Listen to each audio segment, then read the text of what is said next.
Joe Scarborough is continuing his race-baiting marathon in the wake of the Ferguson situation. So let's listen to him discuss stop and frisk. Talking about data, too. Let's have a real conversation on race, though. Yes.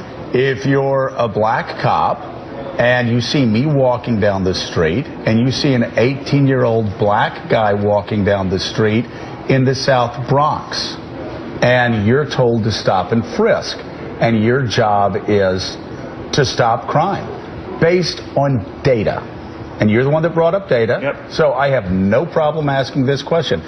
Based on data, based on computer models, based on, and by the way, This is a real conversation on race. Yeah. What do you do as a black cop? You go, I'm going across the street and I'm going to stop and frisk the white dude that looks like he lives in Connecticut wearing a Lacoste shirt. Actually, Joe, the white dude is probably in that neighborhood to buy drugs. Whatever. So here's the deal. But let me respond. I want you to answer the question based on data that cops build their policing models around. Let's look at the data. Quote, a study by the city's own public advocate found that stops of white people were twice as likely to yield a weapon and a third more likely to yield some form of contraband as compared to stops of black people. Despite that reality, 87% of the 686,000 stops in 2011, which was a record high, were of blacks and Latinos. Also, stop and frisk had a 90% failure rate in 2011.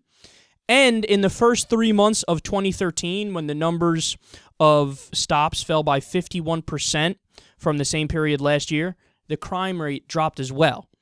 So when they didn't do stop and frisk, the crime rate dropped. So stop and frisk, it doesn't work. It doesn't work. 90% failure rate. And again, the facts fly in the face of what Joe Scarborough is insinuating right there. The facts are that stops of whites, it yielded more contraband and yielded more weapons. But here's the more important part of the conversation. Because in all seriousness, this is one of those issues where the data is irrelevant. The Constitution is what matters.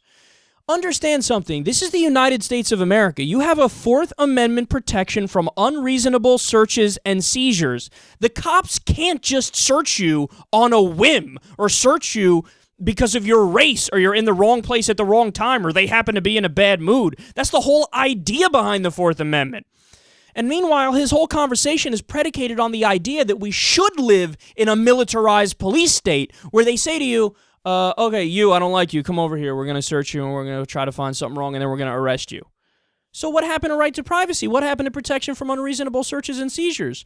This is one of the most clearly unconstitutional things we've ever talked about on the show. But Joe Scarborough presents it like it's so smugly, like, well, who would you stop? If you had to stop either a white guy or a black guy, obviously you're going to stop a black guy. They're all criminals. Well, this isn't even a conversation worth having because you shouldn't be stopping random people, black, white, purple, fucking from Neptune. It's amazing that these are the people that scream and bitch and moan about the Constitution, but then when they're faced with a clearly unconstitutional scenario, they're like, what Constitution? Fuck it. I'm in favor of the thing that's unconstitutional. Can I be more clear about this? And also, why do they not stop white people as much? Let's talk about it. Why are they not going down to Wall Street to search the investment bankers? Because they have money and they have power. You don't know, Joe. Maybe you would find a lot more crime going on in that community, much more drugs, as some of the evidence already indicates, if they would just search those people. Do you not understand that somebody on Wall Street is just as likely, if not more likely, to be using some kind of drug like cocaine, for example? Wall Street was cocaine heaven in the 1980s and the 1990s and probably still today. But they're not going to search them because they have power and they have money. This becomes a self-fulfilling prophecy. You have dumbass conservatives going out there and they talk about how, well, it's just the statistics and the data that shows that black people do more of the crime. Well, when you only have police patrolling poor black communities and they leave the more affluent white communities completely alone, of course you're going to have a situation where the data reflects that because that's the only place the cops are looking. I've spoken about this in my own experience. I grew up in New Rochelle. There's all kinds of people in New Rochelle. The north end of New Rochelle was more affluent and white. The south end of New Rochelle was more minorities. The police would only patrol the south side. You could do fucking keg stands on your front lawn when you're age 17 and smoke weed in the street, and a cop would never drive by. They're not patrolling the north end, period. But these are inconvenient facts. He doesn't understand because he's dense. He's not bright.